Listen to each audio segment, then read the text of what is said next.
And then Chasing Dallas. Okay, wait. Yeah, Chasing Dallas comes into the mix.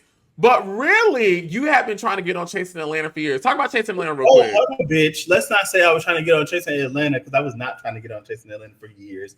What happened with Chasing Atlanta, remember, I just wanted to make a cameo. I was like, oh, I don't really want to be on the show. Remember, my whole strategy was who do I say I wanted to be? Marlo? Yeah. I said, if anything, I just want like a little Marlo role. Come in, just pick, Deandre, what's your sign? What's your sign right fast? You're a Capricorn? Scorpio. You're a Scorpio? Yes. Yeah. And so me and Scorpios. It's crazy. Me and Scorpios, I talk about this all the time. I don't know what it is that draws me to Scorpios or draws Scorpios to me. But when it is beautiful, it is the most, when the relationship of me and a Scorpio is beautiful, it's beautiful. You're a Scorpio. Dr. Helling's a Scorpio. T.S. Madison's a Scorpio. Rico Cassadine's a Scorpio. Some of my like other friends and like other like situations are Scorpios. When it's together, it is beautiful. When it ain't, it ain't. Like it's just ain't at all. Okay, wow. Okay, keep going. But that was that. And then remember we were like, we went out to eat with Andario, and we were just sitting there just talking, having a regular conversation. And then Dario's like, well, what do you want to bring to the table? And I was like, well, shit, I don't know. I do this, I do this. He was like, well, girl, everybody do this, everybody do that. You're going to have to let me know. And I was like, okay. So I'm thinking I have time to plan it. And then I remember us walking out and he was like, you're such a stupid bitch. That was your time to get on Chasing Atlanta. You did not get on Chasing Atlanta. He's not going to cast you for it. I was like, that's okay.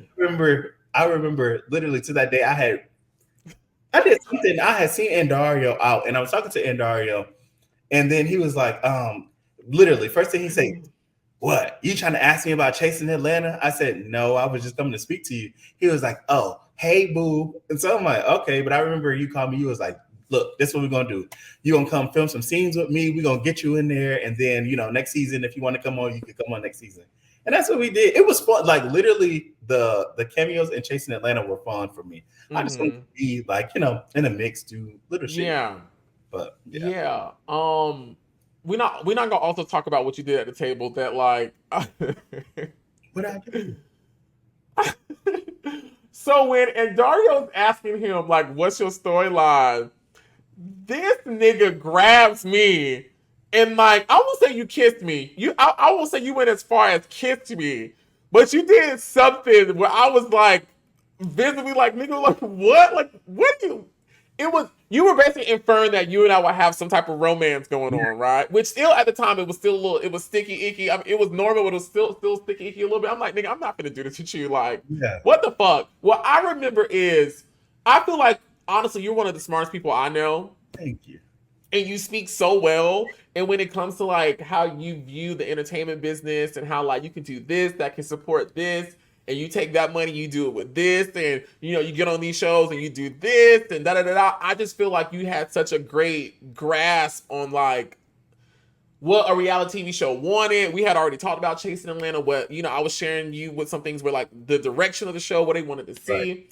And I just felt like this smart businessman just got in this meeting and was just like, fuck it. Yeah, because I was like, I'm thinking, like, it's you talk different when you're talking, and this is not to downplay anybody, because to this day, I still have a lot of respect for Andario. I think the whole is shady, but I still have a lot of respect for Andario. So I was just like, I'm thinking we're just talking as friends, because normally when you doing production things, we separate personal from, you know what I mean? Like when we did Chasing Dallas, although we went out after the auditions and stuff, but it was two separate things. So I'm thinking we're just sitting here conversing. This isn't my first time seeing you. This isn't, you know what I mean? Like, you didn't think it was the business meeting. You thought y'all were just talking.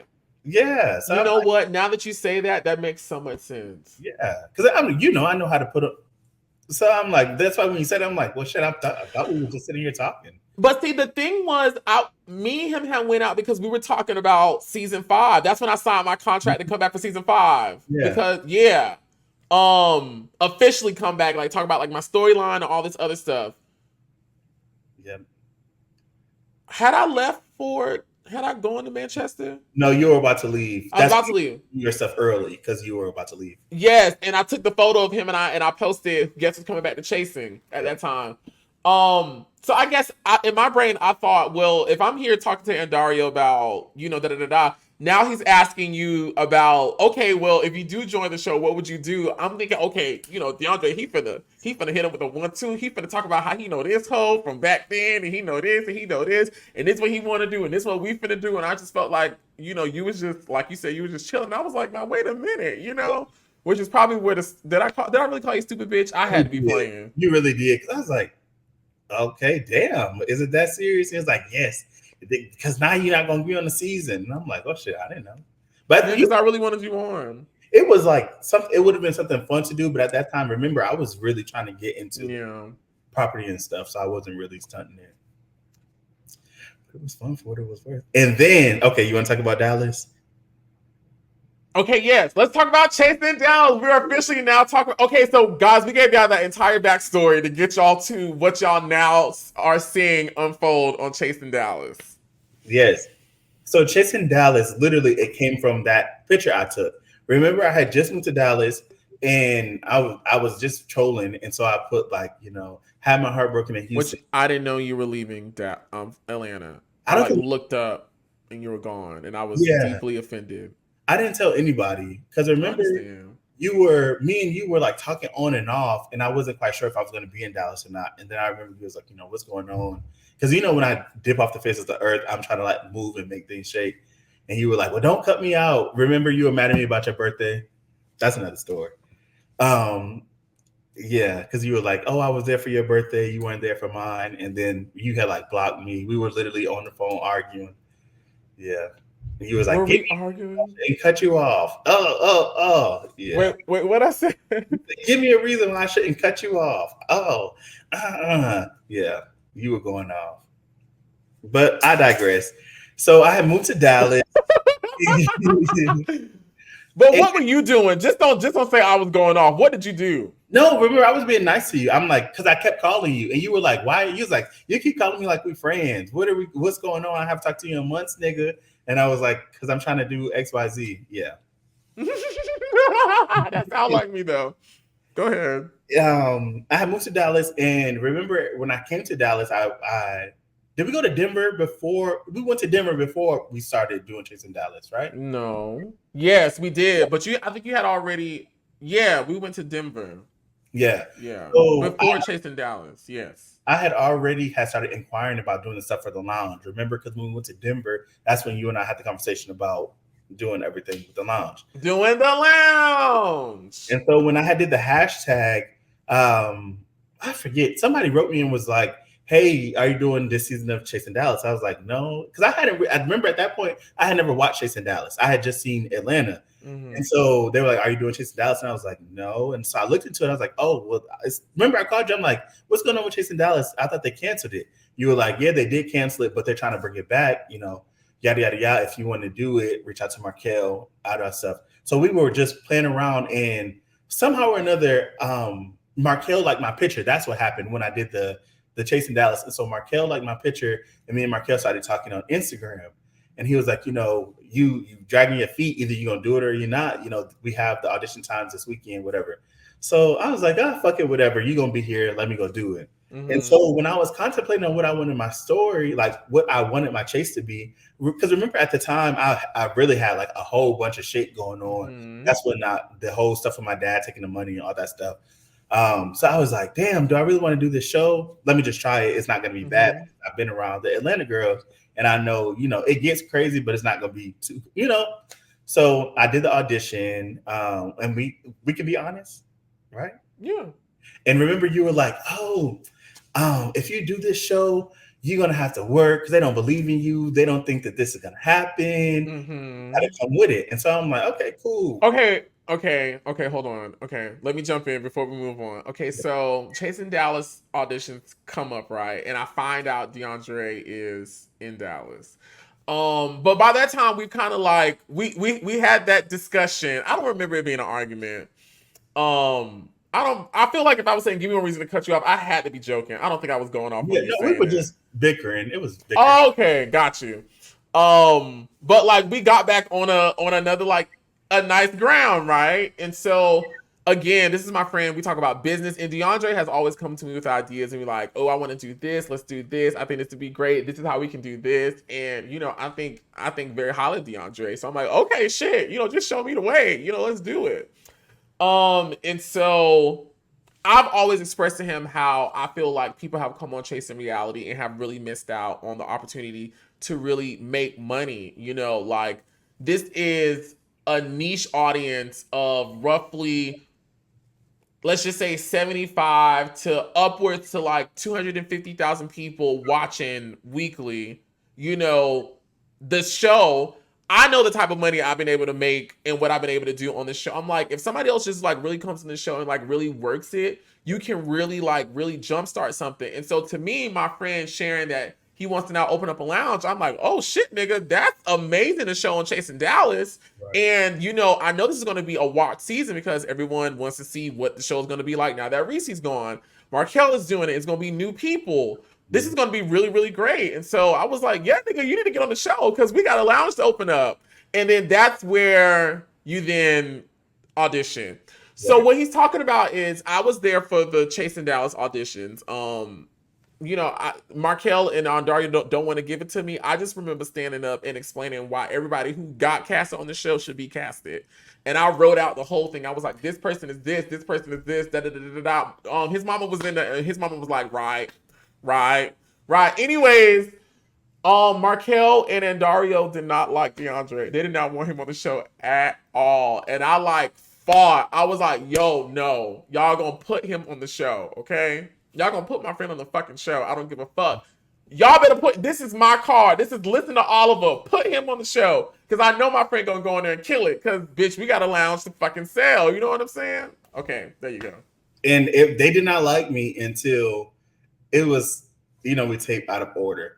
But they didn't like me until our third time taping. But it was like my intro to the show. Because remember, now if for anybody that knows anything about reality TV, you know what I'm talking about. Who was Mike? Remember, I was not Mike. That first, when we did the big group scene, I wasn't mic'd until halfway through it. And then that's when they started taking people's mics and was like, okay, play him on the mic because, right? So when let me just roll through it. So they say we went out that night. Remember, after the auditions, and me and we went out that night. That was a great night, Deandre. It was. We had a lot of fun. And so we went out. That was the night you stopped me from going to jail. Yes. Why they try to act like I'm the bad guy? They don't know the other side to you. Because you was about to tear that place up. Tell them what happened. I want to laugh. I haven't heard the story in such a long time. The man, something, we ordered drinks or something like that. We were lit, first of all. Yeah, we were drunk as fuck. Like, we were lit. Home already. It was bad. And we were on the strip in Dallas. And so we were at this bar. I don't even remember the name of the bar. But I think you paid Lava. Was it Lava? I know we went to Lava that night. I just threw it out there to see if it would stick, but it's not. It could have been. It could have been. It could have been though. But I think that night you had paid for drinks. You had paid for that round of drinks, and the man was trying to say you didn't pay for all the drinks. So remember, he took the drinks and like dumped them out, and he was like, "No, you didn't pay for them." And I don't want to offend anybody, but you were calling the man all types of names, and you were like, "He better know who I am. Y'all better get him. I'm gonna jump across this thing. Y'all better get him." Remember, I literally had to like grab your arm, and then you kept talking. I had like my hand over your mouth.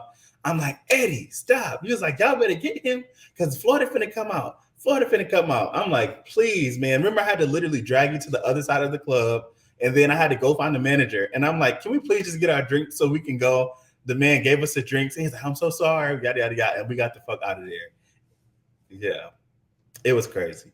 Was I being dramatic?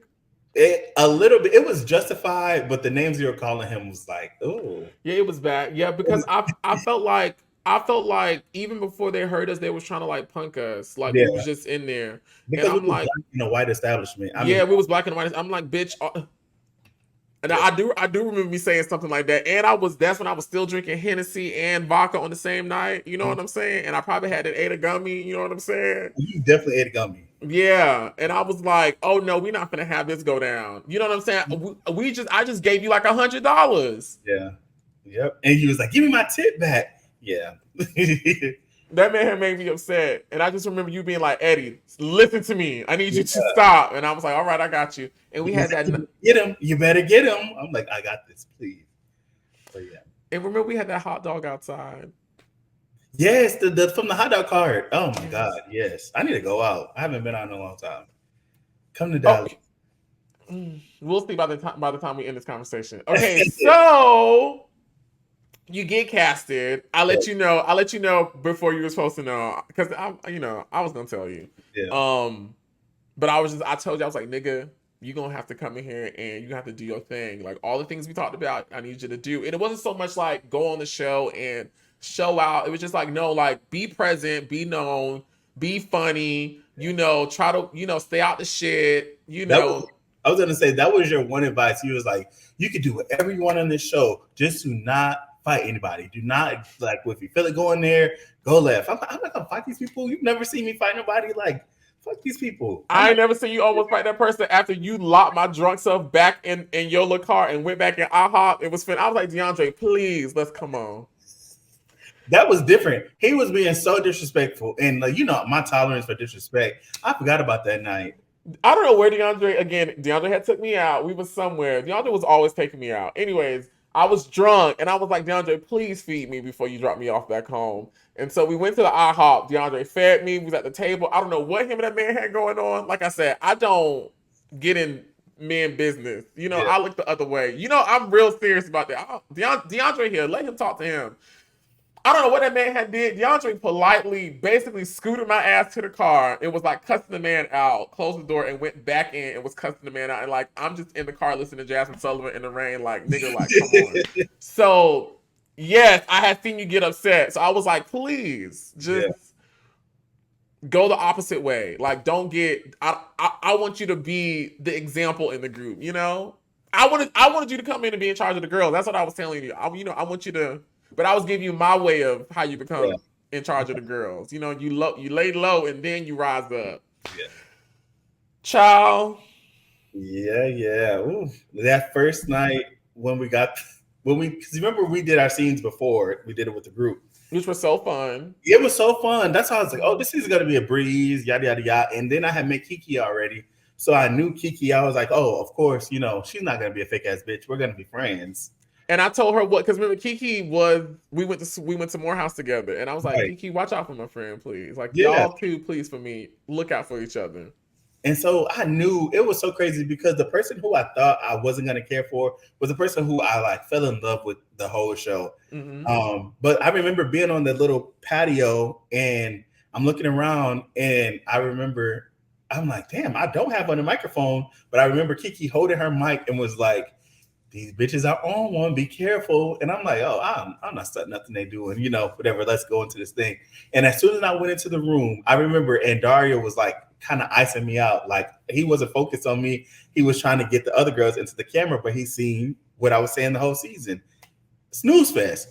And so him and Markel was talking. And Markel came up to me because remember, I didn't get to finish telling that story, but when we went out that night, Markel told me, he was like, this is going to be my first time, EPing. I need you to have my back. If I ask you to do something, you're not new to the reality world. You know how it works. So, if I give you, cues, go in, do it, whatever. So I'm like, okay, cool. So when we start filming the scene, Markel comes up to me. He was like, listen, Deandre, these bitches are boring. And I just need you to do something to liven it up. To stop me when I'm lying. He's like, I need you to do something to liven it up. He was like, because we're not getting anything that we need. So fast forward to that scene when I say, production said you bitches was boring as fuck. I'm completely telling the truth. Like, this is what they told me. So anyways, so I'm like, I'm going in. And remember, I looked at you and I was like, damn, Eddie, I can't even flirt with anybody in here. Nobody in here is cute. You did say that. Yeah, and you were like, just give it a second. You was like, lay low, let them do all the talking, and then you come in, yada, yada, yada. So we're going around the circle, and literally, I kid you not, were we not falling asleep in the corner? We were literally in that circle falling asleep. It was boring. I And mean, yes, it was boring, but it probably was just like first night jitters, but it was boring. I was like, oh, girl, these girls are yes, boring. But, it's first night, first group scene, yeah, it but was we horrible. were sleeping. Yeah, we were sleeping. And so the only person that I seen over there that was chilling out was Quisi. How you say his name? Kisi. Quisi. So remember, I went over there and everybody keeps swearing to God this did not happen. I went over there and remember I sat next to him first, and I was like, "Hey, you chilling out over here? What you got going on?" He was like, "Oh, nothing. I'm just feeling the vibes." And at that point, remember, I caught up on the seasons and I had seen everybody's dynamic. And so, I'm a strategy. You know how we feel about strategy. So I'm like, I remember he was a friend of the show, and at this point, nobody knew who main cast was. Everybody was just kind of like This going is with the true. flow. So I told him, I was like, I liked you on, the season that you were with your friend, Carrie. I think he was Carrie's friend or something. And I was like, are you trying to be in the spotlight this time? Or, what are you trying to do? Because at this time, I'm trying to build a friend group because I didn't know none of them. So he's like, I would like to be, how he talked. Yeah, I'm trying to be in the front. Yeah, I just don't know. I don't want to do too much.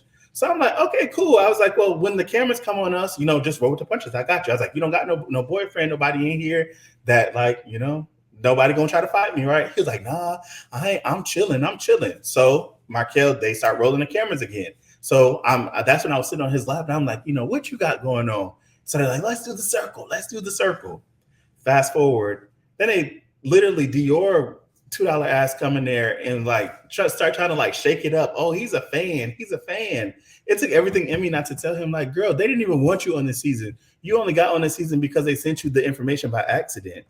You know what I mean? So from there, it just kind of was like lines are drawn, and then naturally, people wanted to attach themselves to the people who had previously been on the show because I guess they thought it would have been like easier to get that spotlight or you know what I mean? Like the whole season, everybody was fighting for who was going to be A cast and B cast. That's what it boiled down to. And I just never really gave a fuck where I was going to be. But the thing that got me in trouble was because I didn't know how to differentiate between what we were filming, like what we were doing for the show, and what we were doing in real life. Because in real life, Trey Howard and I were like the masterminds behind the whole season. So we like, oh, we gonna pull these, and I admitted it on the show, like, oh, we gonna get these two people to beef. We see some friction there, yada yada yada. Story producing, because anybody knows reality, like yes, most of it is true, but in the beginning, you have to get those, get everything in motion. So we're getting it all going. And then as things are going on, I'm noticing Trey's name is, because Trey said this, Trey said that. I'm like, oh, yeah, I can't trust none of y'all. So then when I start going into scenes, I was just kind of like, my guard is up. You know what I mean? I was like, yeah, it's a no for me. And remember, I wanted to quit that night. Remember, after that, I was like, oh, this is boring. This is not what I thought it was going to be. What did you say to me? Keep going, see it through. It's going to be good. Okay, so here we go. Here we go. I have never given my opinion about your performance on Chasing Dallas. I've circumvented every question. Oh, Yes, but tonight, can I give my opinion?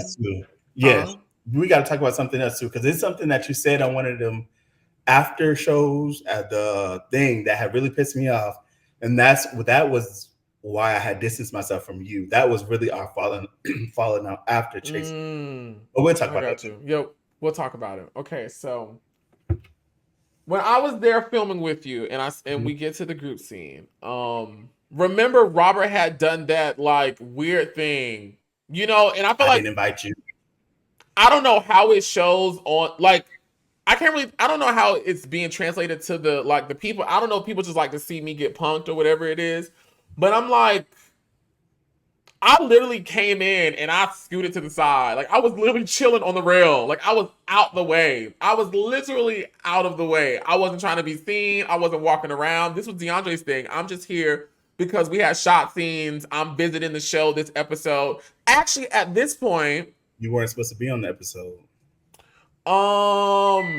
Maybe not. But Markel and I had spoke about me being in a reoccurring role for the entire season because I will be coming into Dallas, like checking out what was going on, and I had family in Dallas that I was gonna like it was gonna be like a mini like Oliver in Dallas trying to see what's going on. But even that night, anyways, even that night, I was just kind of chilling. So when Robert did that whole thing, I was like, wait, what's going on? Like, what's pop? Like, what are you trying to do? Clearly, if Oliver is here at a Chasing Reality event, he just didn't walk off the street and just saw y'all with phones in y'all hands and said, "Let me join." Clearly, I'm here for a reason, you Yeah. know. They're trying to treat you like Sydney Star. Huh? He was trying to treat you like Sydney Star, like you just popped up because you wanted to be in the mix when that wasn't the case at all. No, Markel had requested that I be there. So, and I was supporting my friends, you know, and Dario and Markel, you know, are friends. So I'm supporting them in their, you know, on their project. So that's where that comes from. But when I saw you begin to engage in the scene, immediately I was thinking, oh my God, Deandre is overproducing, and I don't want him to overproduce. Like, and this is not to read the Chasing Reality ground, right? But I'm just being very honest. Chasing Reality does not function like the more mainstream shows I've been on in terms of how it's produced, how it's ran, what the energy, the order, the human resources of it all, the email, you know, it just, you know, it's a complete different thing. I've enjoyed my time on Chasing Atlanta. I like it, but I know I'm not going to get the environment and the energy of working with a World of Wonder or wherever I've been on versus, you know, being here with my friends over here. And so, in the more formal way of doing reality TV, coming in with like a produced mindset works. Like on the circle, like I honestly feel like that was kind of like my mini downfall. I didn't come in with like a real thought out strategy. I was just like, oh, I'm just gonna be me, and that's gonna be good enough, and Yeah. it worked for what it did. But being on the circle made me realize, oh no, bitch, you need to come on this shit with like a plan because it's gonna go so fast. And by your third scene, girl, they're gonna start telling you whatever. So no, you do need to go on this. And I just felt like you were overproducing in a space that naturally drama's gonna come out of this. You know, it's a bunch of queer people of color. I hate to be stereotypical, but we gonna fight. You know, that's what we do. We caddy in that regard. And I just felt like with you coming in already like having like, ooh, you know, I'm gonna do this, or even talking to the other cast members, having that type of language, I just felt like you were already setting yourself up for failure in terms of your integrity being questioned, or people being like, oh well, he fake stuff. Oh yeah, I know he do because he said this. It invalidates you before you even have the chance to argue anything. That's how I felt like very early on from the things that I was seeing. But you said that. Remember afterwards, Mhm. you told me that you were like, you know, chill, let it just happen. Yada yada yada. Mhm. Yeah. I honestly feel like what made me what I was on Chasing Atlanta was because I never went after those people. They always, for the most part, came and bothered me, which then set it up perfect for me to respond because it wasn't like I was saying this or responding out of just walking in the room and just wanting to fuck with somebody. You know, somebody then came and did something to me. And being in that space, being the person who reacts in reality TV is always better unless you're like a New York where you're known for doing that. Being the person who reacts to it, it puts you in a better play strategy wise when it comes to reality TV, and always being like the conqueror in an argument. This is just, you know, a little bit of Oliver Twist's science to reality TV. And so y'all was just like, yeah, like just be you, DeAndre. Like you already my friend. That's enough. They're gonna fuck with you. I know you know how to read. I know you know how to talk shit. You know, the moment they come for you, you know, go ahead and do what you gotta do. Be the leader, do group events, be about the business, da da da da da. You know, that's what I said before I left. What happened after I left as it relates to your experience with Chasing Dallas? What happened? Tell me. What I don't literally I have no idea. Really, what a lot of people don't realize is that I only filmed with Chasing Dallas 4 times, if I'm not mistaken, right? It could have been a fifth time. I don't know. Yeah, I don't think it was, but I know it wasn't more than 5 times, and they just but what so Trey Howard and I were supposed to host an event together. Cowboys and something. Yes, yes. And so leading into the event, It was like cowboys and bling, cowboy barbecue ribs and shoelaces. It was something. I have You, no idea, you but was basically gonna like simulate what our lounge was gonna be like. yes. Well, no, not at this event. This event was just supposed to be because remember Oh, I'm we sorry. all felt that nobody was being their true selves, and so we were kind of like, okay, if everybody can pick up that nobody's because remember everybody was just kind of like, and then once the camera stopped rolling, that's when the shit talking like, oh, you don't write your rhymes or you look like a garbage can, yada yada yada. And so we were just kind of like, okay, again, trying to get everybody to bring themselves out of their element and just, just relax. Let's really get to know each other. Because for the most part, the whole cast was new, except for maybe like 3 people. Mm-hmm. So the day, like leading up to it, again, production stuff, we're like, hey, we're going to do this. And the thing I kept stressing, I was like, because when we met up and did a scene at Party City or something, they were trying to throw bait. And then we kept having to refilm it because they're like, oh, such and such said this about you. I'm like, I don't even know who that is. And they're like, oh, well, we can't use that. So then they redid it like, oh, yada, yada, yada said this about you. And I'm like, oh, okay. You know what I mean? So then I'm like, okay, I get what you're trying to do. Y'all trying to make it messy. So, of course, to create some type of, you know what it's about. It's about trying to bring more people in next time on, yada, yada, yada. So I'm like, well, there's literally nobody's talking about anything. Nobody's doing anything. The person who I had the conversation with already, Quisi, I'm like, oh, well, he can't come to the party. We all know I literally met that boy for, how long did I talk to him? Maybe 5 minutes at most. So I'm like, he's going to understand, he's not invited to the party, but he's really, invited to the party. But that's going to be our opportunity to start, getting into the shenanigans of the shenanigans. So when we get there, we start setting up. And then like production is like, oh, they said he's coming and he's coming with friends and they want to fight and they want to do all of this. And I'm like, that's what production told you. Yeah. And I'm Who? like, Who? I don't remember the boy. It was our production team was Markel. What's the one with the big booty? He used to be on Dallas. Oh, y'all, what's that baby name? I'm looking at him. Wooda. Yeah, Wooda and somebody named Whitney. Wooda with the Gouda. Yeah, so like we're like literally talking because at this point I'm cool with production, so I'm like because they know they see what I'm trying to do, so they're like basically like no shade, thank you for helping us trying to move it along. So they're like, oh, he's coming with his friends, yada yada yada. Somebody said that if you say something to them, it's gonna be on and popping. I'm like, okay, that's interesting because again, I don't know y'all niggas. So and let's talk about it. I was the one who paid for all that stuff at the party. So the fact that I didn't get to enjoy anything, I was very not happy. Somebody's like, oh, you set him up to fight him at a party. Why would I spend my hard-earned money putting a party together only for somebody else to ruin it? Like, none of it made sense. But anyways, Marzel and Tyree were. And I was supposed to be at that party. You were, but that's what I'm saying. But you, Marzel, and Tyree were there because those are my real friends. So I was supposed to be there.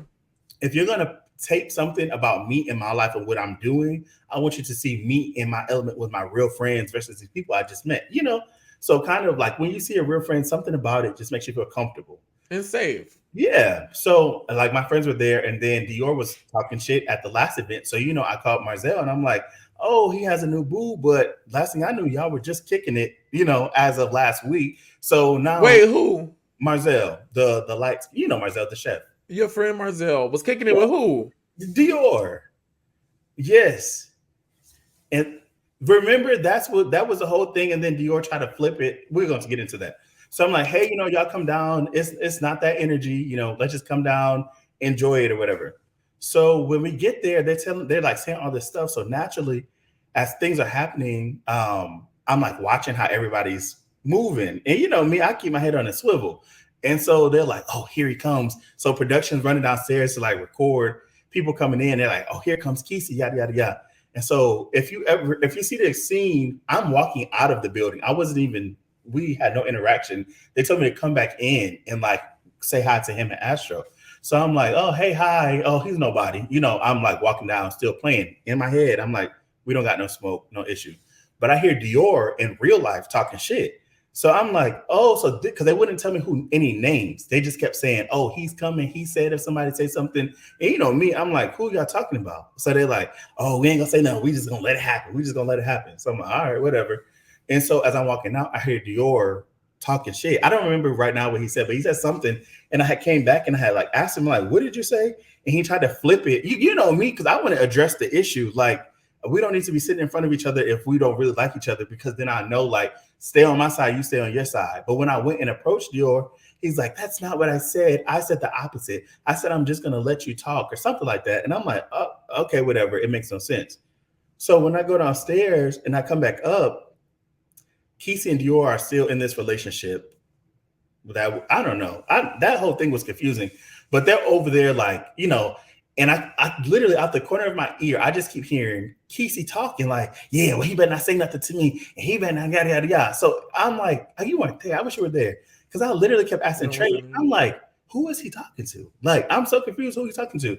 And Trey, like, he talking to you, but don't say nothing, just sit still. And I'm like, well, I'm cool, but like, let me know if there's an issue. That's why I kept saying, like, so what's the problem? Because I'm really confused. And he's like, well, I don't know, yada yada yada. And then from there, I just kind of like snapped because I'm like, I don't know what games y'all think that we're playing, but we're really not playing any games. Like, you know what I mean? I already from the scene before that, I couldn't tell what was for the show and what wasn't. The girls like to play like, oh, I don't really got no beef with you for real. This is just for the show. But then they try to do some snake shit. And like, once the cameras is rolling, I couldn't operate like that because I don't know you well enough to know when you're playing or when you're joking. You know what I mean? And so I feel like in that, looking back at it now, it was everybody trying to get me and Quisi to have an issue in regards to Dior, because I guess it made the most sense based off of, the previous interaction when Dior was like, oh, he's a fan.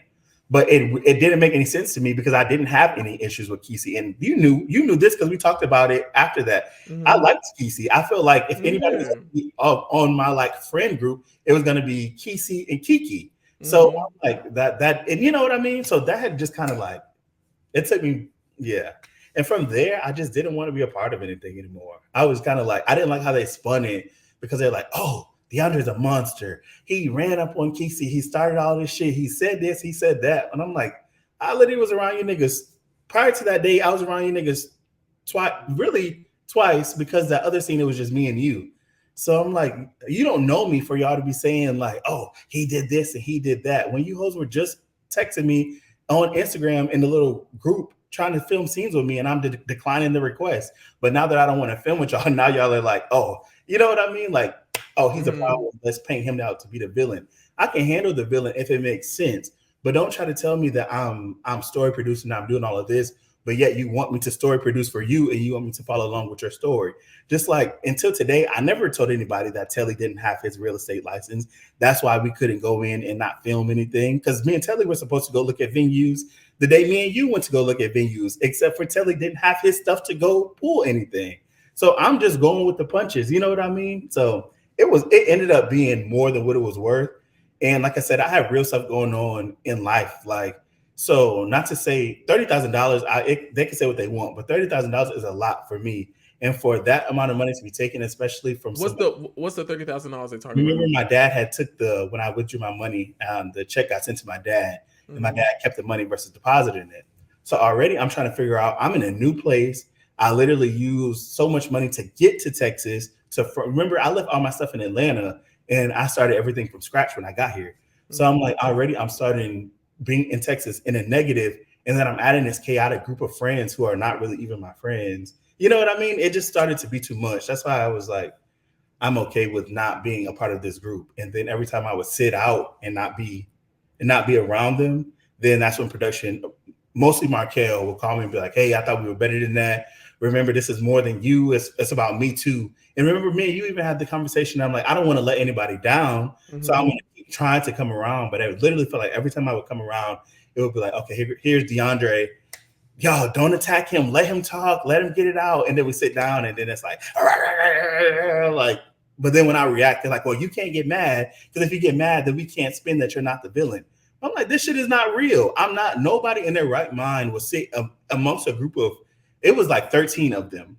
And literally everybody, I can't say everybody, because Londi didn't do it. Kiki didn't do it. Robert didn't do it. I think that was it. Those are the only people who kept trying to speak up for me. But you see how they did them on the show. They made them to be the problems. Like, then everybody started having issues with Kiki. They said she was flip-flopping. Then they said, oh, Robert was fake because Robert was going against Dior. But Robert was realizing, like, niggas is doing real fraudulent shit, and that's not how we should move. You know what I mean? Like, it literally got real messy, and I just didn't want to be a part of it. Jesus. I didn't watch the season. I only watched the scenes I was in. I didn't watch nothing. I just seen what people would send me on social media. And then that's how I seen like the clips and stuff. Once I seen that teaser and how they set that teaser up, remember I called you and I was like, yeah, they got me fucked up. I won't be doing anything. I remember hearing about the fight, and I was like, "What in the absolute fuck?" I don't even think y'all were even in a month yet. No. Yeah, I don't think y'all had even been like filming for a month. And I'm sitting here like, oh my God, like what's going on, you know? And I can't remember what we talked about. I remember hearing about it first from Markel and Dario, and I didn't I was like, I think what I remember right now is let me see how long it's gonna take him to tell me what happened. Like I wonder how long it's gonna take him to And I tell was me. avoiding you like the plague. I was so upset. I'm like, oh my God, what is going on? You know?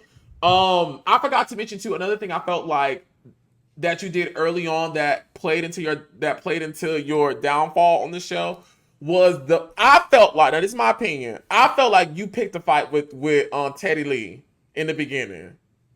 Yes and no. The thing that pissed me off about And Ted, I was like, when you was like, I'm gonna start with this bitch, and I said, DeAndre, yeah, don't. I told you, do not. you did tell me that. But remember, we knew that the Teddy Lee thing was just stretched because like you cannot help but to argue with Teddy because we know Teddy is delusional.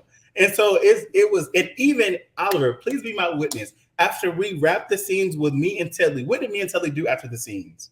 Which scenes? Oh, y'all will always y'all will always come up and talk. Yeah, I did see that with my own two eyes. Yeah, Uh-huh. we literally hug, and I would be like, that is, I promise you, I have no issue with you. He like, oh yeah, girl, I know it ain't no issue. We friends. But then you turn around and get with another group of people, and then you like, yeah, because he fake it. He did this and he did that. Like, girl, like literally, duh. It's Oh like my God. so many times I wanted to just be like, are y'all fucking kidding me? Like y'all act like y'all don't know that 89% of this shit is fake, and then y'all are like pretending like I'm the only delusional person because I'm calling it out like it wasn't real. Like you know what I mean? It's just Mm-hmm. like, but now I was about to get ahead of myself.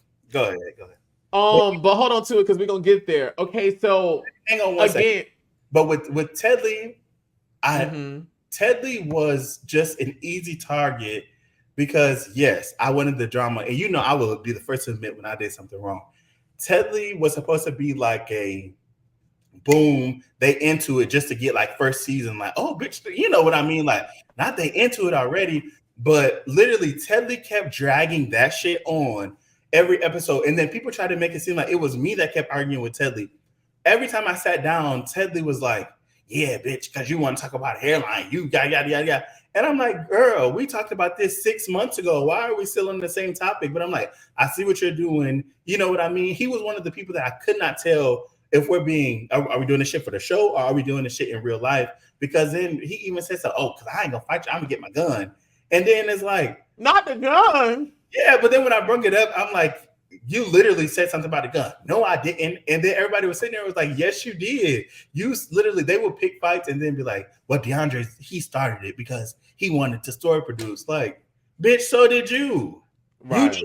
You weren't good enough to do what I was doing, and that was it. They were mad because I was able to make it flow and make it make sense, and they just wanted to be sporadic. They didn't know, you know what I mean? Like they didn't understand how to make it work for them. So with them, it didn't look very like fluid. It Mm-hmm. looked like, okay, we're just jumping and skipping, which is why a lot of them scenes got deleted and a lot of them requests got denied. Because if you don't know what you're doing, I'm not about to go film a scene with you and then you remember that scene with me, you, and Trey Howard, and we're just literally looking at each other like. You remember that we were literally like standing around looking at each other like, girl, why am I gonna keep wasting my time when y'all know I'm trying to handle business? I'm not gonna keep trying to film with y'all and y'all don't even have nothing to talk about. That's what they didn't like. And then I'm very vocal, so they took that and was like, oh, he's messy. He likes to start. No, I'm not gonna start anything on a popular opinion. Only thing that I will say I started was Tedley. But Tedley, that was true what I said about Tedley. Tedley did try to curve me in the club, and it really wasn't a big deal I because don't. But you know what? I always told you from the jump. I didn't think he meant it. Like I don't think he did. Like it didn't give me he was being funny. Tedley knew who I was, and Tedley knew that I was going to be on the show already. Because remember that night, Markel told me, he was like, "It's a couple of your cast members already here." And I said, "Who is it?" And then we were already in the circle. I forget who else was there that night. Tedley knew I was going to be on the show, but and again, it really, on a scale of 1 to 10, what Tedley did was like a fucking 2. It was kind of like one of them, like, bitch, no, you didn't, type of things. But it was like, Mhm. okay, bitch, I see the moment. You're in here with all this fucking sequin, looking light as fuck. Like, let me just attack you. You know what I mean? And then it was like, yes, I knew we were going to banter. You know that I'm very strategic. Like, I knew Telly was going to give me the banter that we needed to go back and forth. And then boom, there's a makeup scene, and now we both moving on. We on to something. Mhm. So that's how it was supposed to play out. But he did not know when to turn the button off. And so naturally, if you have somebody like me that's like, okay, he's getting to a lot of people, you can cut it and make it seem like, okay, he's picking on Telly, and then he's picking on Telly, and he's picking on Telly, and he's picking on, it just got old. Like, girl, hug me so we can be done with this shit. Hug Right, me, right. the camera's going, so we can be done with it. I wish, and I would love to hear if you agree or not. I wish you wouldn't have walked in with this idea to like produce or plan or think about like how things are going to show up. Like I feel like I was really excited for people to see like the person I had got to know, Right. who was like I thought was like everything was just like this amazing, like really cool, amazing guy. And I felt like you walked into Chase in Dallas like thinking this is how I want to show up, but this is what I think should happen, instead of like just allowing the show to happen naturally, as well as like just showing up as your authentic self to these other people, Right. versus like trying to say, oh, well, let's do this because it's boring, like even if it is boring, because I've been in scenes, on Chasing Atlanta where it's boring, and I'm like, okay, I got to do something, but not necessarily like, ooh, let me make up something. I may be like, child, girl, I had a real bad case of diarrhea this morning, child. Girl, what happened? Girl, I ate a real bad chalupa. And, just something, just to keep it going. But me personally, I felt like you overproducing when you didn't necessarily have to is what kind of aided into this whole thing. Now, I don't want to, and I'm not invalidating you saying those people were not doing those things, because I don't know, I wasn't there, Right. and I can't say that from what my vantage point is. Right. What say you? What you think? No, I agree. But again, and a lot of it, again, I'm not putting it on anybody because I chose to do what I chose to do. And I said that from Mm-hmm. day one, even on the reunion. But a majority of it was, again, when you have people, hey, we have to make this, it's a comeback. We need to make sure we're doing this. We need to make sure we're doing that. So it wasn't like, first thing in the morning, let me stir up some mess between yada, yada, yada. Mm-hmm. It was like, hey, we have the scene coming up. We need such and such to do this. And you smiling because you know that I'm telling the truth, and you just don't want to come off and admit that how it works. But that's just what it was. No, it's not that. No, I mean, I don't necessarily know what it was given on Dallas. Markel and I wasn't talking, and not saying we wasn't talking. Him and I spoke, but we wasn't talking about like the progression of his show, because I wasn't necessarily interested. So I don't know. I just always feel like in an unstructured reality TV show like Chasing Atlanta, for me, the people who do well are the people who just are themselves. Because it's not like, I mean, yes, there's some story building that goes into our show, like, this is what we want to see from this person individually. This is what they're going to talk about. But a lot of this stuff on Chasing Atlanta that I honestly think that makes Chasing Atlanta so great is that for the most part, this is just shit that's just really in real life happening, and the cameras are honestly capturing it.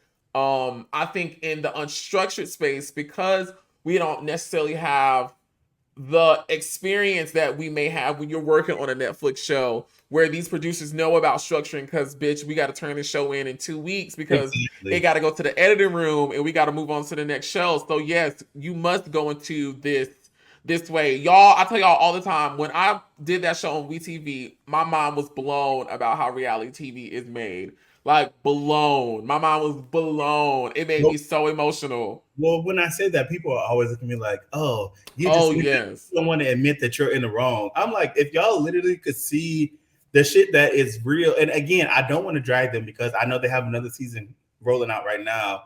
Um, but yeah, again, like I said, I'm easily to say I did What do something. you what do you take accountability for? I take accountability for, again, just to, like, going in trying to get it to be something, trying to, Mm-hmm. what do they call it?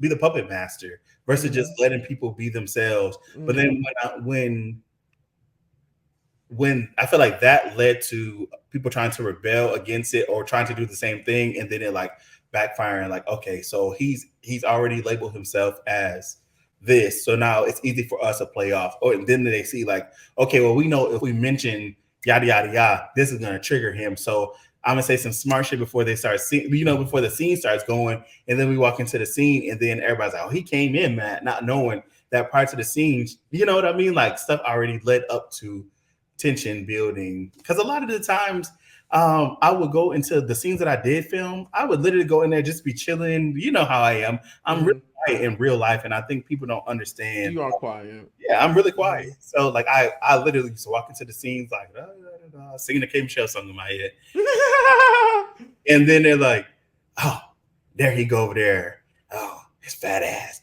He know that he over there. You know what I mean? It used to be like shit like you think he hot stuff. Yeah." And then when you hear people, you're just like, "Girl, get the fuck away from me." You're so funny. Like, oh, and here's a camera in your face. What's his reaction gonna be? So it was just shit like that. But it's comical now, like looking back on the process of Dallas. It was very comical for me because I'm like, I really let a lot of shit get to me when we know, like, you and I both know the real me. And I feel like if I would have just like went in with the game plan like I wanted to, just to pop in and be a friend of the show, it would have been a lot easier to like move and navigate. Because then my pop-ins and pop-outs would have been justified versus like, oh, he not here because he started a bunch of shit and he's scared that we're gonna say something. You know what I mean? Mm-hmm. So, but yeah, I take accountability for stirring it. And Quisi, right? I don't want to butcher his name. You're confusing me now. Because yes, I think it's Quisi. Final answer. I really, really like him. And I think a lot of people felt like when we were talking on the reunion, it was fake. Like literally after when you popped back in, remember I was done filming. And then when you came back and you were like, no, you have to come back and film. And I was like, I don't know. I'll think about it. But that night, a lot of people don't know. Me and Quisi were outside talking and literally had heart to heart. And like, we were hugging each other, embracing each other, really talking about like where all the bulk of the drama came from. And this hadn't even been filming for 2 months. People don't realize the fight literally happened like week 2 of us filming. So it was like, we had no beef, but people just kept trying to stir it into more than what it was. Like the drama with me was really dead and gone. And then people like Sean came in and tried to like insert themselves to try to make it like bigger than what it was. You know what I mean? So I want to talk about when I had to come back, which is a story in itself. I'm enjoying this honesty with you and talking about this. I will tell you, I didn't watch the season. So a lot of things I'm hearing from you, I've heard through like from Darius and Dario, Markel. My mom watches it. So like I hear from them, but like I never watched it for myself. So I'm appreciating you going into detail, like really getting me into it. And I am watching the live chat. Thank you guys so much for watching. We got 300 people in here watching you. We're going to go to a quick commercial break. And when we come back, we're going to talk about how Oliver got involved again with Chasing Dallas because I was supposed to be done. And I'll tell y'all the phone call that I got and what was explained to me, which authored how I approached my scenes coming into my return to Dallas. We got Deandre here in the mix with Twixt. So are you. Don't go anywhere. We will be back after this. Did you really think that was it? Baby, get ready for yet another big night in web reality. Not only do we chase the beat, we set the tone, honey, for one more show-stopping night. Presented by me, Oliver Twixt, the second installment of Chasing the Beat, a celebration of queer art and creativity is here. Join us as some of the stars from Chasing Atlanta take one final bow, plus special appearances from some of our faves from Dallas and even Los Angeles. Be sure to watch it live on the Chasing Reality YouTube channel, coming soon. I get the bag, you get the bag, we get the bag. All my hitters in the club gon' get the bag. Ryan get the bag, Ryan get the bag, hit it. Ryan get the bag, Ryan get the bag, hit it.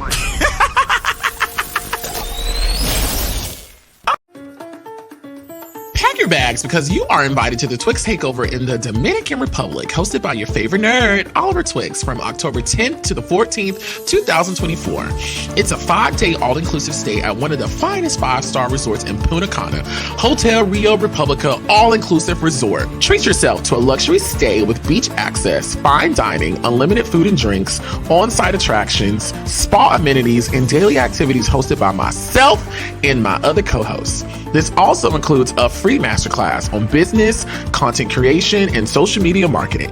And yes, everything is included. All you have to do is book your flight and show up. Now it's only a $100 deposit to lock in the early bird rate before the price goes up. Go to www.twixtrip.com right now to book your package to lock in the early bird rate. See you there. Hey, my friends, we're back to In the Mix with Twixt. We got my boy Deandre here. Listen, guys, I want you guys to come with me on vacation this year to Punta Cana. Yes, we're going October the 10th through the 14th. You can go to www.twixtrip.com right now to book your stay. You can put down a $100 deposit and pay in increments until the due date, which I believe is July. June, so we still got a couple of months to get it in. Listen, it's a very affordable trip and it's going to be so much fun. It's all inclusive. I'll be there teaching some workshops on some content creation, amongst other things. I'm gonna say spa amenities. Not spa amenities, but what they call the little thing, excursions. Excursions, we're gonna have a blast. We honestly had an amazing time last year. If you haven't seen In the Mix with Twixt, please go rewatch season 1 of In the Mix with Twixt. We had an amazing time, and I can't wait to party with you guys. Deandre popped in, but he popped. Oh, there you go, and he's back. Yes. Deandre is back. We're talking all things Deandre, and right now we're on the part where I get called to come back to Chasing Dallas, right? And so this is what I was told. I got a phone call. Of course, I had already knew about your thing, right? But, and I hope I'm not putting Markel on the spot. I don't think I am. And if I thought I was, I wouldn't be saying it. But I think he wouldn't mind me sharing this. Markel basically called me and basically said, like, the way the group as a whole was moving, it just was not meeting an expectation, right? Right. And of course, we're judging it off other shows, other cast members, other configurations. And he just felt like as a whole, the group was so focused on fighting with each other that they were not actually showcasing as a whole a chase. Like everything was just about being catty and drama. And, he was like, Oliver, I really want you to come back and kind of talk to them and kind of like, kind of do that thing you did on season 5 of Chasing Atlanta in the Cabins. He's like, I really think the cast that'll really help them because they need somebody to come in and kind of like help them move past this point because they're not moving past this point. So I was like, okay, yeah. For me, what season is this 4 of Dallas you were on? Season 4, right? It's season 4. Reese did 3 and then it's 4. Yeah. I'm sorry. I just wanted to make sure. But I casted everybody that was on the season. So I had talked to them. Some of them I had hung out with, like Telly Lee and others. So like to me, all of them are older than me, but they like my babies kind of, because like I saw y'all audition tapes, I was there asking y'all questions, and I was asking questions like, I was hitting them with it, you know what I'm saying? Because I've been a cast member who's been on this platform, and I be wanting people to know like, bitch, are you gonna come in and do what you gotta do to get all the things you can from this? Right. So like I'm thinking like, oh my God, my friends, they need me. You know what I'm saying? Like, okay, Markel is calling me. He's asking me, can I come back? And then we got the whole Deandre of it all, which I'm like, this motherfucker then went and fought. And now he don't want to do the show. He don't want to do the show. He want to do the show. He is doing it. Now he quit again. Okay, Oliver, what can you do to help get your friend back into a good place to move him forward? Because bitch, at the end of the day, I'm thinking we got to promote this lounge. Right. We need people to come to the lounge. Remember, I kept going back to the lounge. I'm like, because the people not going to want to come eat our chicken if they don't like you. We need people to like you. That was my strategy. You know what I'm saying? And so I flew back, and the day we went to shoot the group scene, I was like, I think it'd be funny if I send like this telegram of like this distorted voice to kind of like build some suspense. I'm thinking this shit is funny. Child, we rolled up to that scene with them people. Markel was like, when I wanted to the scene, everybody was just like, hey ho, You know what I'm saying? I was like, wait a minute. What's going on? The people did not like my video at all. They was like, bitch, because we was da-da-da-da. And I spent like 10 minutes apologizing, like, oh my God, y'all. I was really joking. Like, I really thought it was going to be taken as a joke. Like, when has anybody ever gotten a telegram with a voice distorted saying that? Like, bitch, clearly this is a fucking joke. Like, this is not, huh? It's what? But anyways, we had the whole healing moment. It was chaotic. It was drama. But at the end, it seemed like we got somewhere. Like, it seemed like the group had reset. Everybody.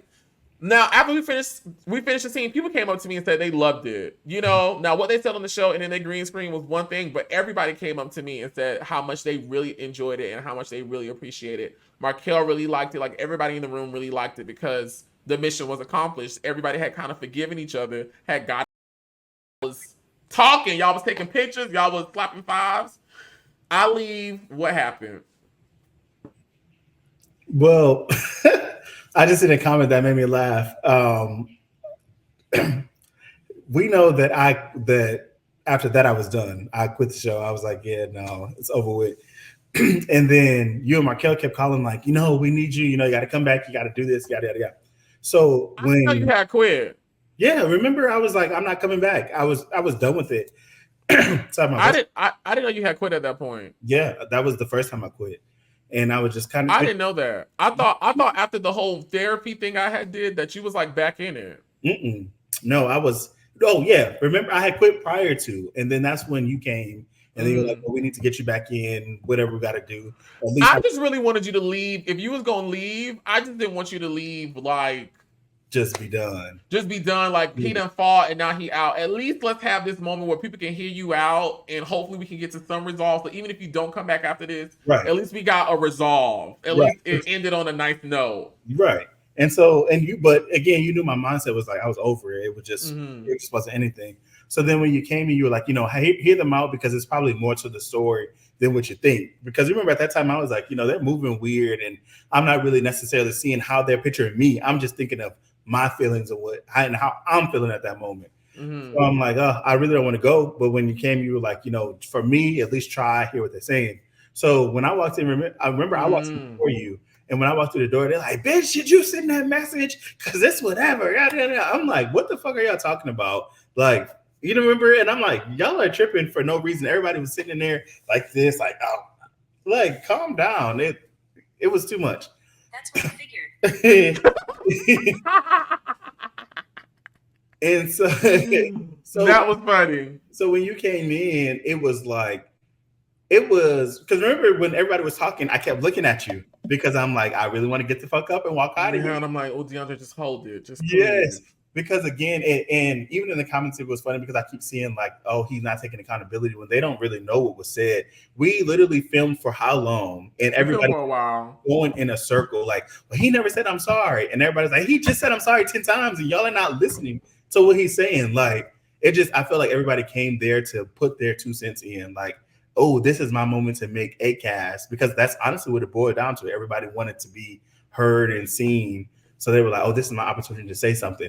Yeah, girl, because one time you said my left eyelash was crooked. Yeah, the other day you said my shoe was on backwards. So it was kind of petty to me when I seen people like Robert, and it was somebody else there that was like opening up and like really expressing themselves. I'm like, okay, I kind of feel like I can kind of explain why I'm on edge to kind of give my reason and also be heard, you know? So from that moment, I was looking at it like, you know what? You did fuck up. So now is your opportunity for you to tell them, like, you know, you fucked up. But not only, I was focused on the group, but I was mainly focused on Quisi, because Quisi and I hadn't talked to that point.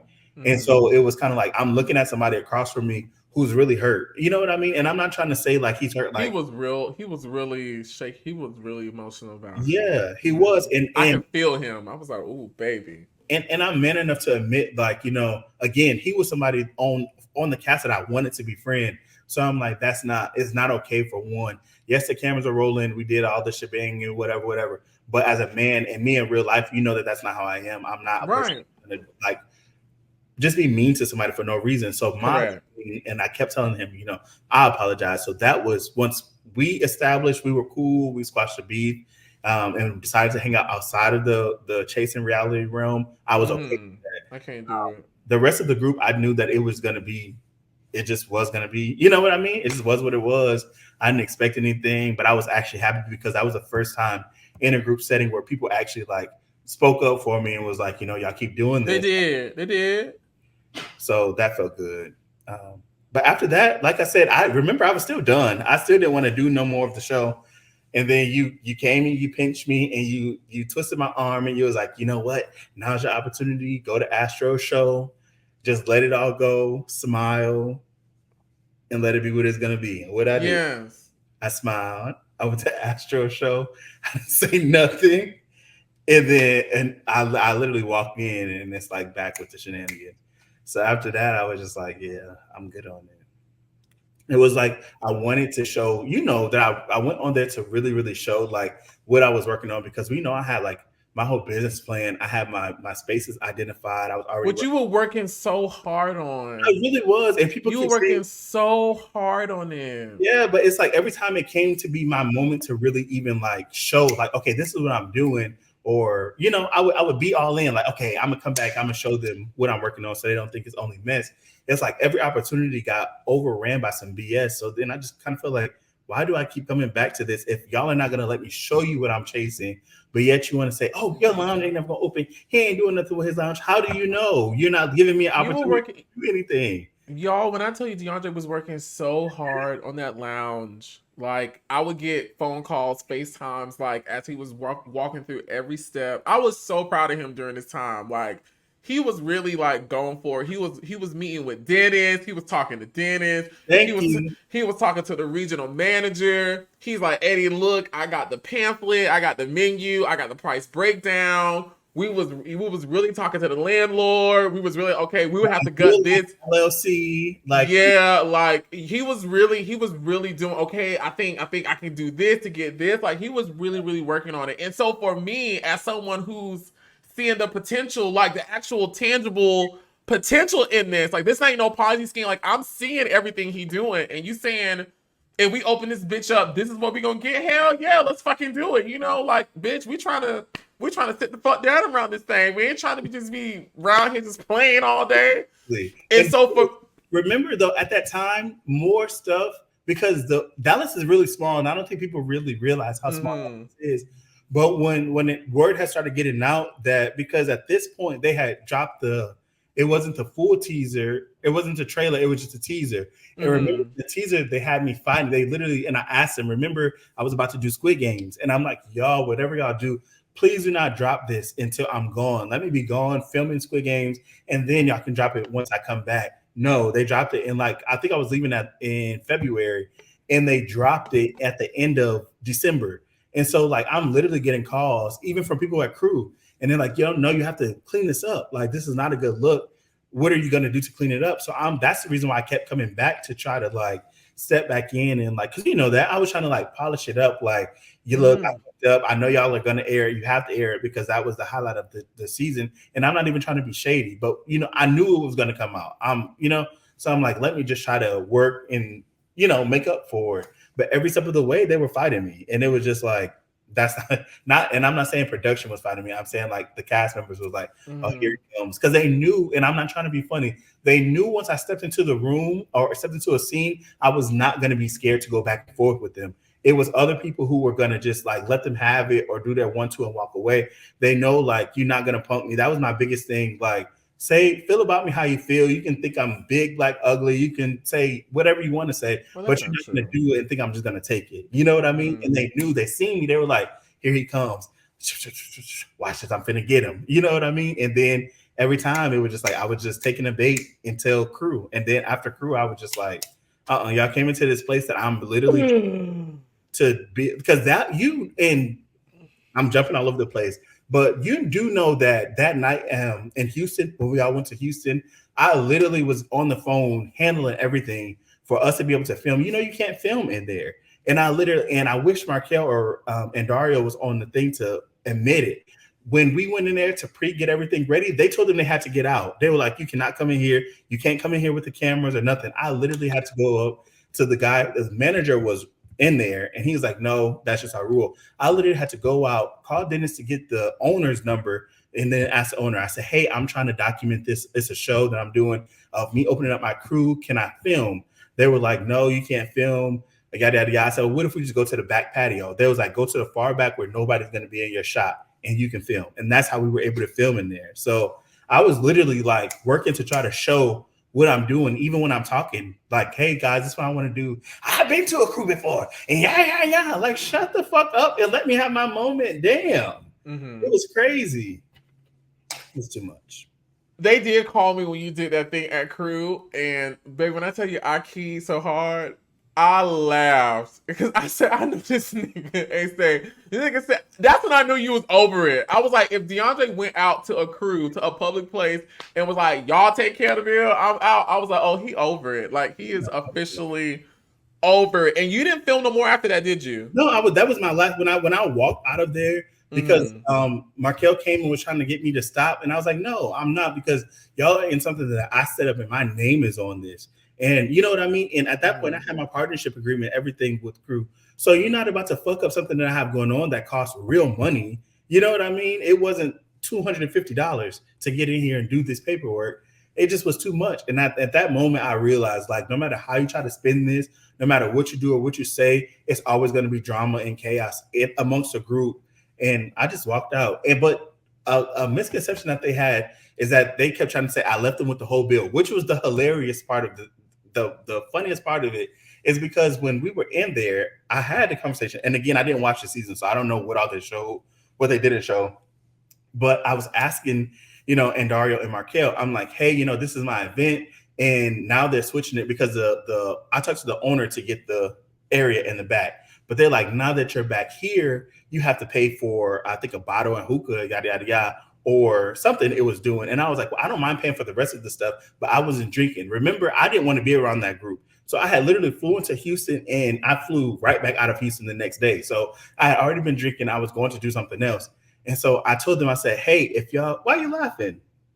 You always got something else to do. I do. You know me. And I really, especially if I'm not feeling the energy, I'm not going to sit here and be fake with y'all. It just wasn't it. You want my scene, I'm going to give you my scene, and then I'm getting the fuck up out of here. So, and I didn't stay with them or nothing. Like, no, I hit it. So when I was there, I was like, hey, as a group, let's talk about this. What do y'all want to do?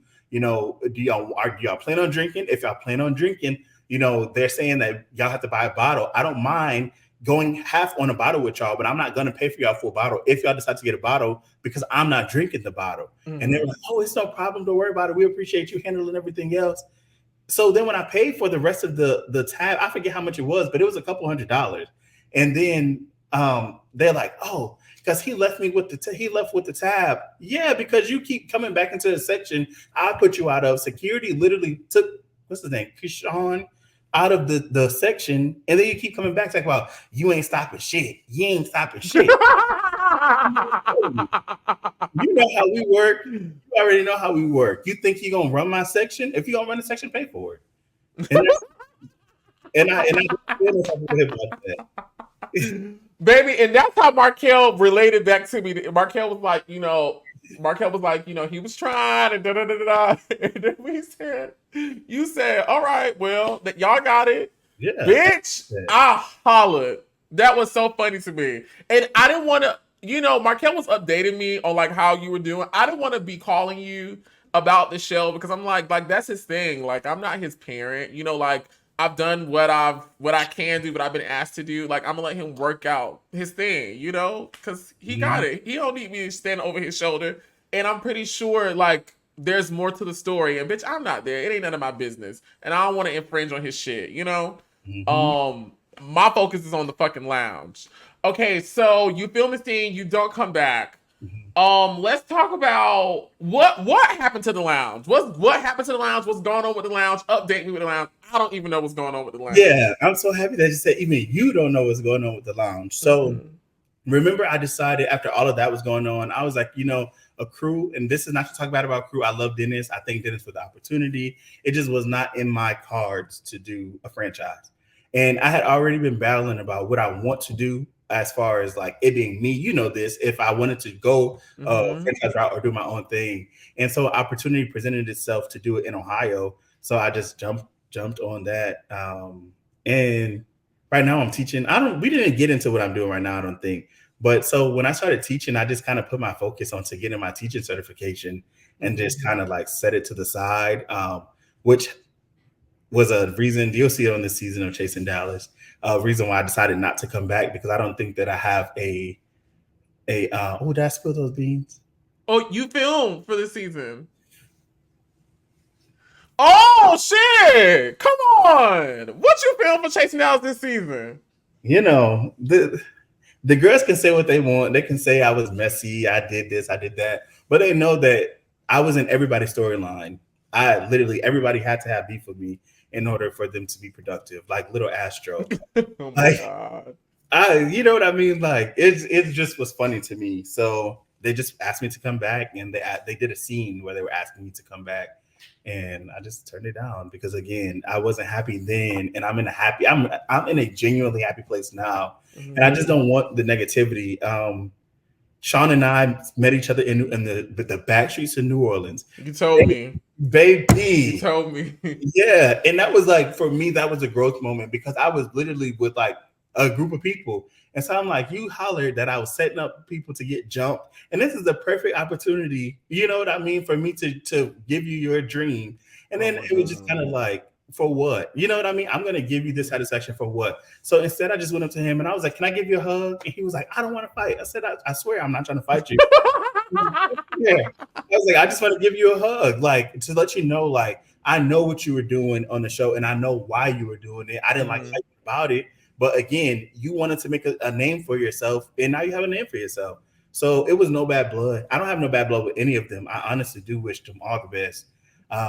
Every single person. I see Trey from time to time. Yeah, I love it. But yeah, I just decided not to come back. Okay, so we will be seeing on this upcoming season of Chasing Dallas. Wow, first time here. y'all be coming in the mix and just be with shit. Okay, so the lounge is open in Ohio. No, it's not. You never open a lounge. No. Yeah, because you know, I just stopped getting phone calls about it, and I was excited about the lounge. I was ready to brag. Honestly, the reason why I had to stop it, and this is no shade to you, but you know, I had a team of people that was helping me. So I wasn't one that was like, well, I'm doing this with my own finances. I never said that from the beginning. I made it clear that I had partner. And I just felt like where everybody was in their life, like it just wasn't the time. You know what I mean? And I don't already, a restaurant and lounge doesn't have a high, you know, like, so I want us to get in and then they're already only expecting us to be open for 3 years. And then we fuck around for the first year and now we only have 2 years to try to pull something out of the ground. It just wasn't time. And I'm not going to rush anything to pull. You're so smart. Yeah. But yeah, we still have our LLC though. And we still got our bank account. I know that's right. Okay, so let's talk about the show comes out. And I honestly would like a thank you to a lot of those girls on the show because a lot of them were talking about businesses and none of them knew how to structure a business. None of them had LLCs. Nobody did anything that was operating. I can't say nobody. Majority of them did not know how to operate a business until I came into the realm. And then when I was in the realm, I was reading them hosts for Phil and I was telling them like, oh, you're trying to operate a business, but you don't even have a business plan. You're trying to operate, but you don't have an LLC, which made them go back and do their business plans, made them go back and get LLCs. So, you know what I mean? So they should be thanking me. I feel like I should need it. Oh my God. You're so funny. Okay, so let's move on to the show coming out and you basically are like stopping from filming, right? And they're calling me, they're like, Oliver, where's DeAndre? Where's DeAndre? Where's DeAndre? What is DeAndre doing? What's going on? And I hated they kept calling you. Like, they were calling you like you were my, like. And I hated it because I'm like, listen, I don't want to be involved in what's going on. You know, like, this is his thing. Like, I feel like it just puts me in a weird place of like, okay, I don't want, like, I understand his involvement and him not being involved in what that does to production. Like, I totally understand. I get it. I relate with y'all. I hear y'all. I keep looking at Cookie. She keep looking at me. That's why I keep looking down. I'm just making sure she all right. But, like, I understand y'all really want him involved. I don't know what his reasons are because you and I aren't really talking about it. Like, it's just something I was like, I don't want that to be a part of our conversation because I just don't want to be a part of it. And I don't want to be coming to you about the show and what they're telling me because I don't know what you're going through. And I don't even want to place our friendship in a place to where I have to ask you what you are going through on the show. I want it to be separate from us at this point. But then, you know, it just put me in a weird place. And so I felt like you and I weren't even talking a lot at that time. Like we had kind of like slowed down from talking. I'm not sure why. It was, I feel like both of us, because we did have that conversation. Remember, you called me, you were like, I'm not trying to be in your business, obviously, because you made the reference. You said, I know anytime you go ghost is because you're working on something or you're going through something. And you were like, I'm not trying to be in your business because if you wanted me to know, you would tell me. And you were like, but I just want to know, what do you want me to tell them? Because they keep asking me. And remember, I was like, fuck them hoes. Tell them I said that. Like, yeah. And so you're like, well, I'm not going to tell them that. But but yeah, I feel like you kept getting in. They kept trying to pull you into something I felt like didn't have anything to do with you. And then I felt like it was selfish of me, and I can say that I feel like a lot of the times when you came to do group scenes, I feel like, yes, you would have my back and be like, yeah, you know, I know the real him. He's not this, he's not that. But I feel like as my friend too, I wanted you to advocate a little bit more production wise, because I feel like I was complaining to you about how production was editing and what we were seeing. And I was like, you know, this is, you know what what's going on. Can you have them? Remember, I was asking you to have them take the Instagram post down or untag me in a lot of the stuff so it wouldn't interfere with what I had going on. And I just felt like I was getting, remember, he's like, I can't control them. I can't control what they're doing. So I just kind of like, you're attached to it. Let me break away, you know? So yeah, you know, that makes complete sense. You know, as much as because my immediate response was gonna be like, oh, well, you know, I just ain't want to be in the middle, so I don't want to feel like I'm stepping in being a liaison between, you know, you and production and Markel and Dario when you're saying the thing, they're saying the thing. I'm not working together with y'all on this project, so I'm like, can y'all talk to each other, or one not talking to each other? Fuck it, you know, like do what you got to do. But I don't know, and I don't want to tell nobody what to do. yeah. But I can also understand how basically I brought you into this situation, you know, and was really a part of the force trying to get you to be there and stay there. I can understand where me not advocating you in that regard could have resulted in how you know, backed away. I totally get it. Yeah, it makes sense. But like I said, looking back, it wasn't fair because again, you really didn't have any control over production. It was just in my head. I'm just like going through, you know, and not to say going through something is an excuse for anything, but I just was like, this is too much. And if the person who I once knew is attached to that, I don't want to be a part of it. But I should have called you and really been like, hey, yada yada yada, this is what I'm feeling, and we could have talked about it. Because once we talk, our problem is that we're both like stubborn, so we'll just like, oh, if you're not saying nothing to me, I'm not gonna say nothing to you, versus just like opening up and being like, this is where I'm coming from. You know what I mean? Yes, Yeah. I would agree. That is exactly how we are. I don't know why we're that way.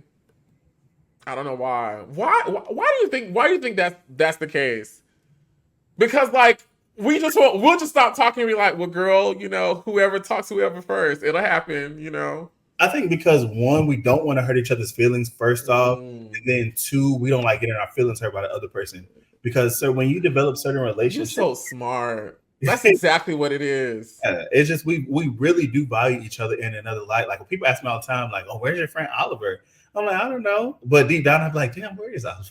I do, you know what I mean? So it's just pride. We both have pride and we need to like let it go. Yeah, I love that you said that. We don't wanna be angry because I don't like being in contentious places with you. It's very weird, you know, and that's probably because the beginning of our connection was so like healing, I think, for us to think of our relationship that was once like so healing and amazing and energizing, has some type of conflict in it, I feel like we've had this pattern of like, we'll just rather not do nothing. Let's not say nothing. Let's not do nothing until we can.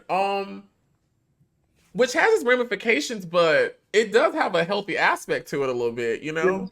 Because it stops us from saying things that we don't mean in the heat of, you know? Because I don't feel like we've ever said anything that was disrespectful. No. You can't bounce back. Ever. So.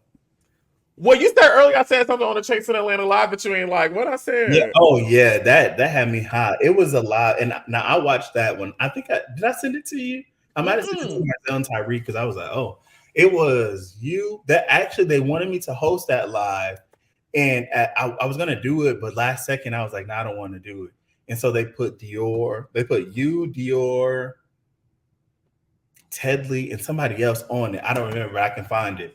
And I was like y'all were talking about it, and Dior was stating how he knew it was a setup because Marzel called him and told him like, oh, he had us come down here to fight. And it was just like, the whole shit was like, it was a crock of bullshit.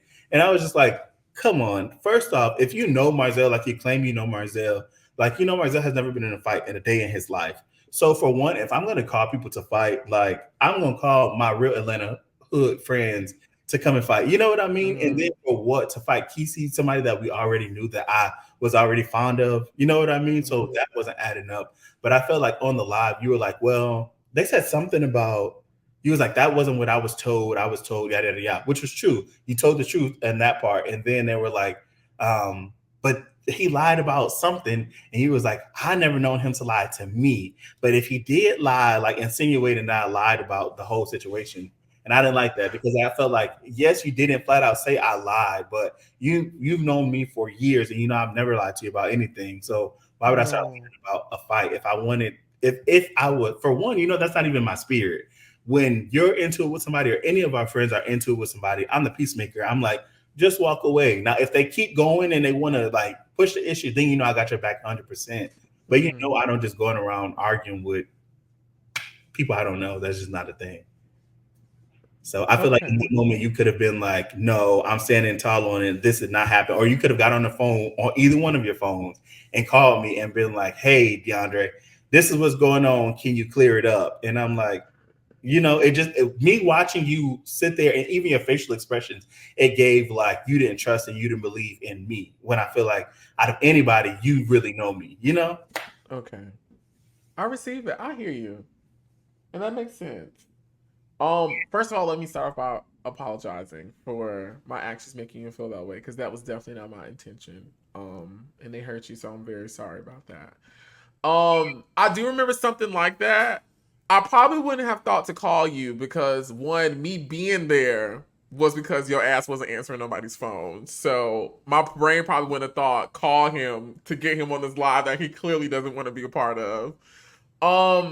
I was trying to just make it through, one, because I didn't watch the show, so I really didn't know what came before that. So it wasn't so much more of like I couldn't defend you. I didn't know what had happened on the show. Like, I didn't see anything. I didn't ask nobody. I really didn't care. I was only there to talk about what I saw, what I could talk from my gut that happened.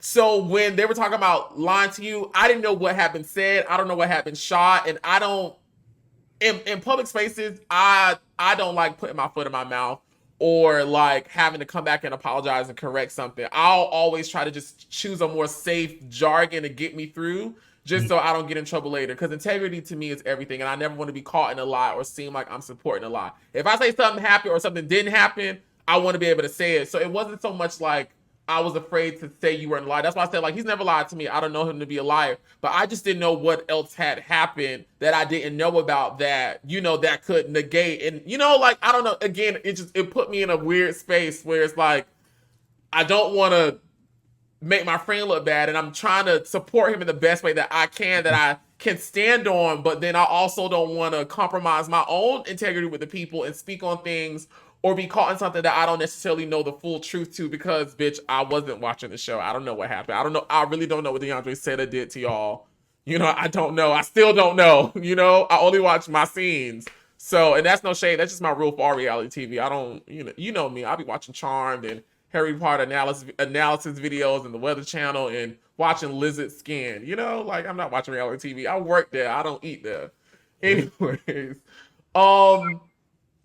and so you stop coming to your green screens, and they're calling me again.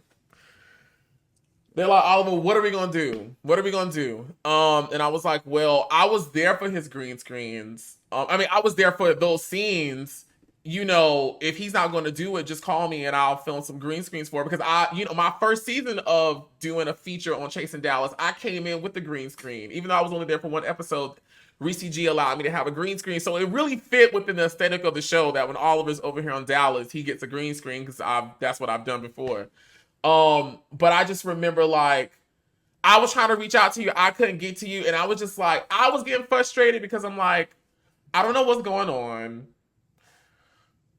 There was some other things with me and this stuff going on that I'm like, okay, now y'all need me to do this. Why am I in this right now? I mean, well, in actuality, I have put myself in it. I did by, trying to get you on the show.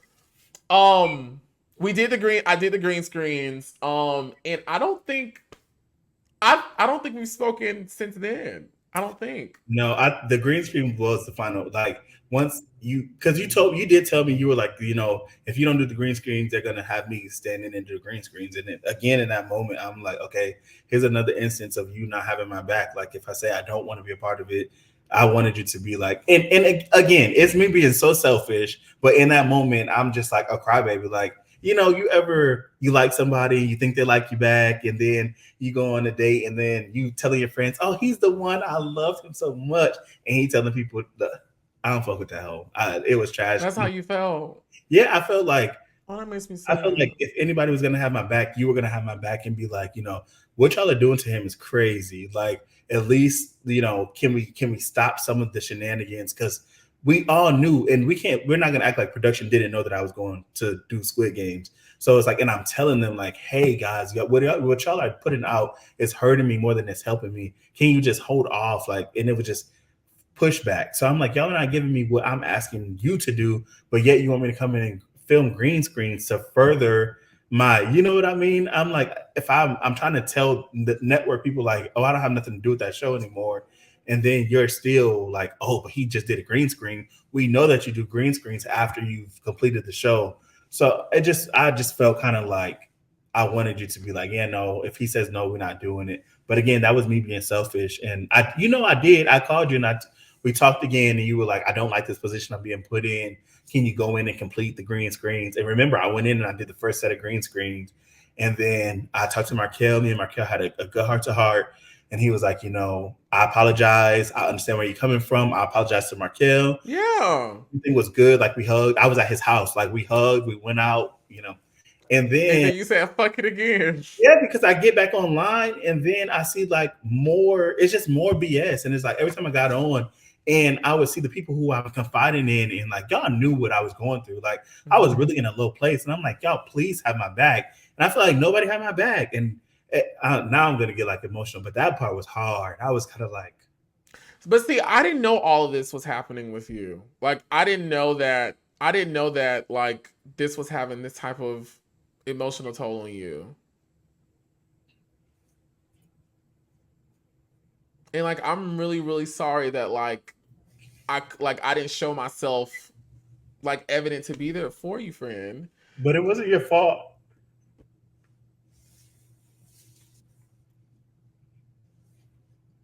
Do you need to take a quick break? Okay, we're gonna go to a quick commercial. Kenny should leave your boxing gloves at the house, okay? Need a daily fix? Get in the mix with Twixt, a live digital digest of queer commentary on reality TV and social media. I do have to play devil's advocate just a little bit. I think Nene is above Tiffany Pollard. Really? Let me tell you something, bitch. If you hit me, I'm gonna hit you so hard you got to go get your man. Live every Monday night, only on the Oliver Twixt YouTube channel. Watch and listen as myself and my bestest squirrel and girlfriends get into our favorite guilty pleasures. I know in working with children, we were always taught like children learn behavior through two things, for what's taught and what's allowed. As for me in my house, we would serve the Lord. You see what I'm saying? What is like the main key advice that you would give Get a lawyer.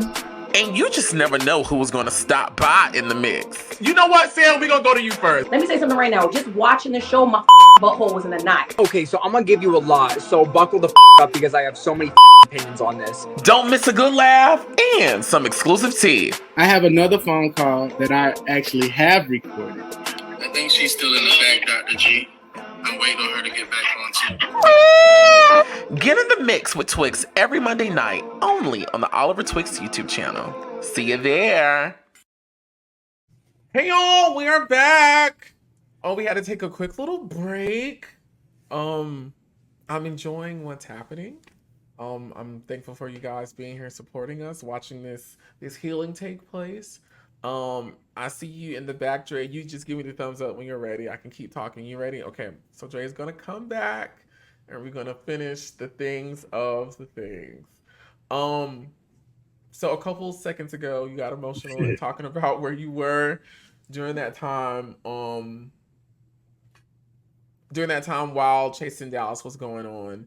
And you know, hearing you talk about this is all news to me. I never knew any of these things were going on, and I'm just like, I feel so sorry that I wasn't there to support you and be there with you, you know?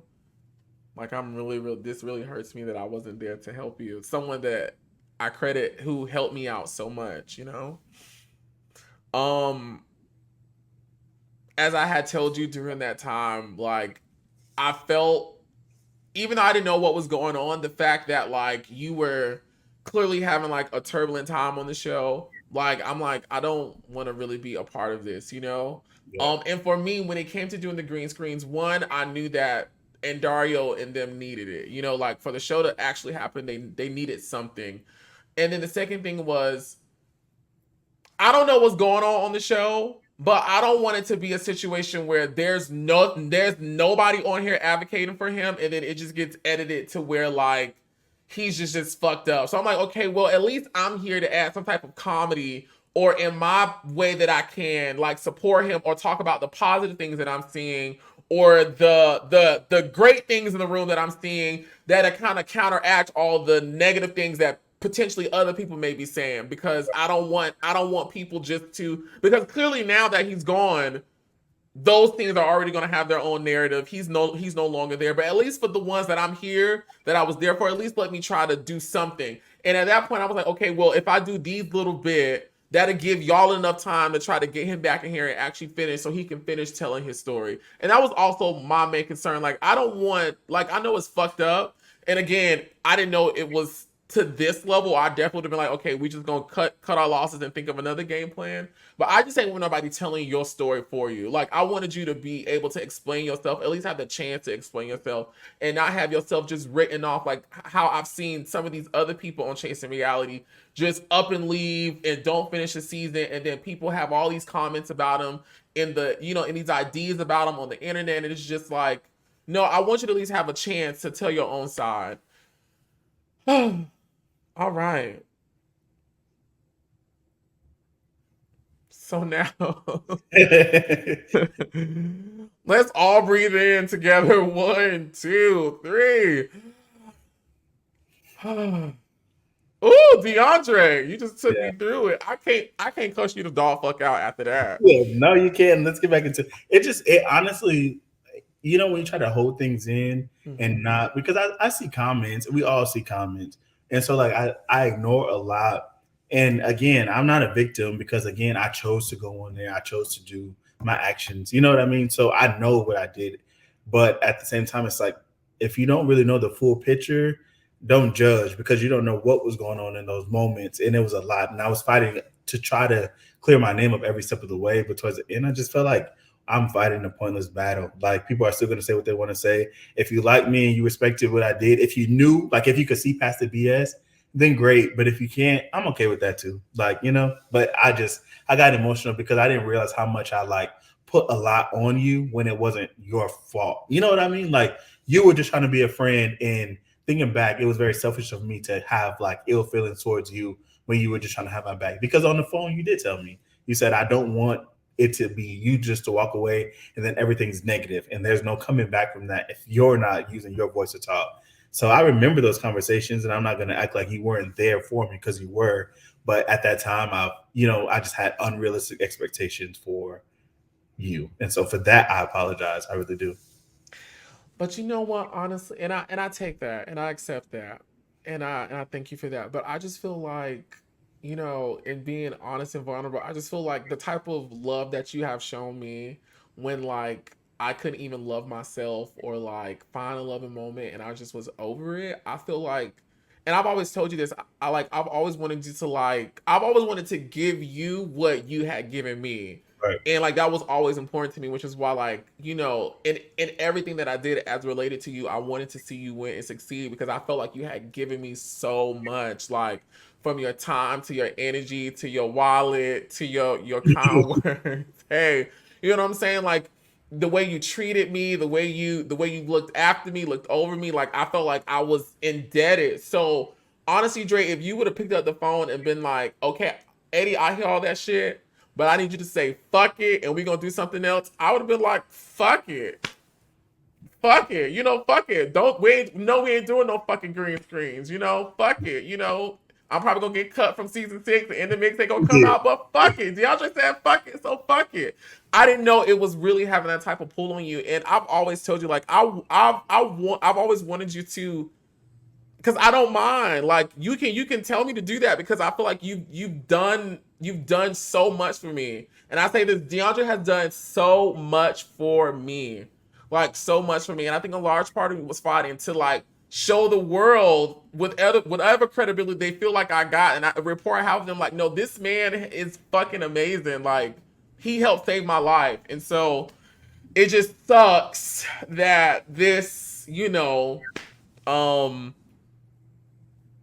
has created this wedge between you and I. But all things happen for a reason, and everything is has a learning aspect to it. And like you said earlier, we're always able to find ourselves back into a place, but we're not necessarily doing damage control because we've had these nasty blow-ups and said whatever we've spent time, a little bit too much time, but time apart for us to have this harmonious reunion. He's gone.